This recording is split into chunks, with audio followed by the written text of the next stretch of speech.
জয় কৃষ্ণকালী মায়ের জয়, জয় সোনা মায়ের জয়, জয় মঙ্গলা মায়ের জয়। এরপর আমি আমার মেয়ে যখন খুব অসুস্থ ছিল তখন মানে মাকে আমি ওখান থেকে বলে এসেছিলাম যে মা আমার মেয়ে যত তাড়াতাড়ি সুস্থ হয়ে যাবে আমি তত তাড়াতাড়ি তোমার মন্দিরে এসে পুজো দেবো। অনেকেই মানে বলছেন যে মা নাকি টাকা পয়সা দিয়ে মানে এ সকলগুলো করান, কিন্তু এগুলো কেউ বিশ্বাস করবেন না। মানুষের মন যদি ঠিক থাকে তাহলে সব ঠিক।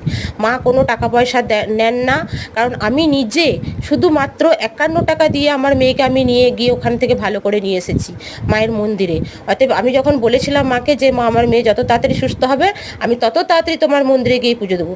নেক্সট শনিবার যে শনিবারটা ঝামেলা হলো তার আগের মঙ্গলবার আমি গেছিলাম, নেক্সট শনিবার আমি আমার হাজব্যান্ড ওই মন্দিরে পুজো দিতে গেছি। যেহেতু আমার মেয়ে সুস্থ হয়ে গেছে তাড়াতাড়ি দুদিনের মধ্যে, আমি দুদিনের মধ্যেই কিন্তু শনিবারে পুজো দিতে গেছি।